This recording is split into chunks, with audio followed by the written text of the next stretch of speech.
الہی تیری خاطر ہو، الہی تیری خاطر ہو، میرا جینا میرا مرنا الہی تیری خاطر۔ قسم کی تعریف حمد و ثنا کبریائی بڑائی بزرگی اس اللہ رب العالمین کے لیے لائق و زیبا ہے جو اکیلے اس کون کائنات کا خالق مالک اور رازق ہے۔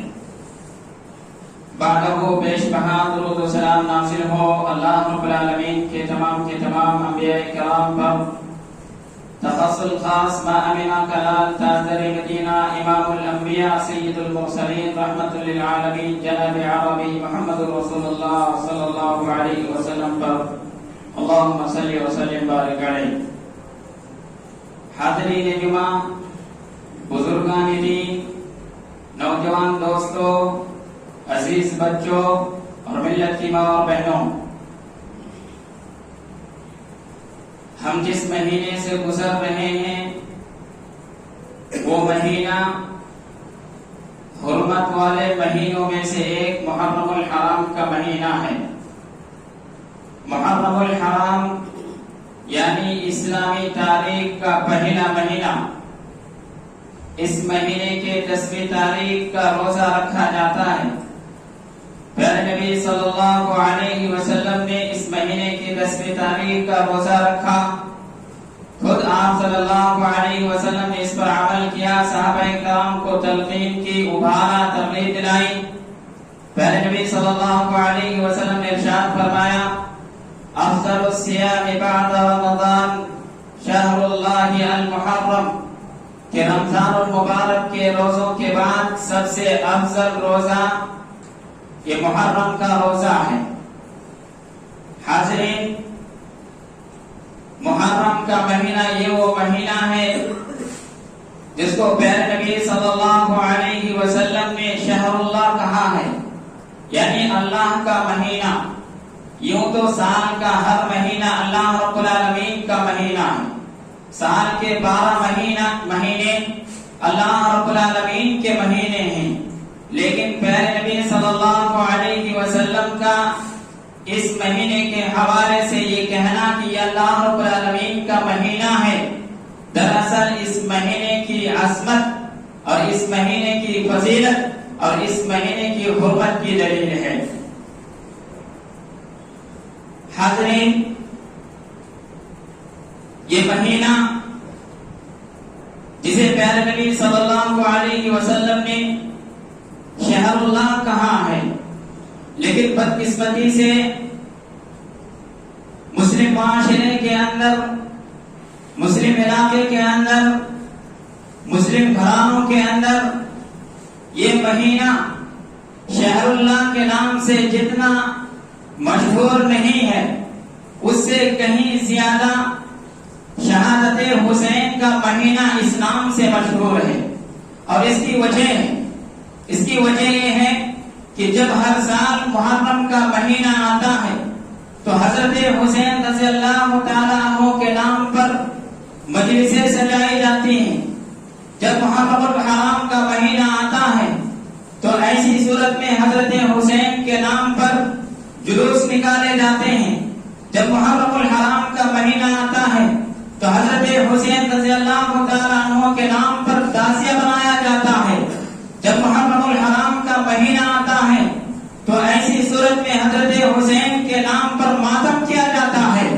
جب محرم کا مہینہ آتا ہے تو ایسی صورت میں حضرت حسین کے نام پر لوگوں کو شربت پلایا جاتا ہے۔ یہی وجہ ہے کہ غیر مسلموں کے اندر اور مسلمانوں کے اندر وہ لوگ جن کو علم نہیں ہے، جن کے پاس جانکاریاں نہیں ہیں، نالج نہیں ہے، شریعت کا علم نہیں ہے، وہ یہ سمجھتے ہیں کہ یہ اسلامی کوئی تہوار ہے جو سال میں ایک مرتبہ آتا ہے۔ میرے بھائیوں، حضرت حسین رضی اللہ تعالی عنہ اللہ کے رسول صلی اللہ علیہ وسلم کے نواسے، حضرت فاطمہ رضی اللہ تعالی عنہا کے لخت جگر، اور اس سے بڑی بات کہ حضرت حسین رضی اللہ تعالی عنہ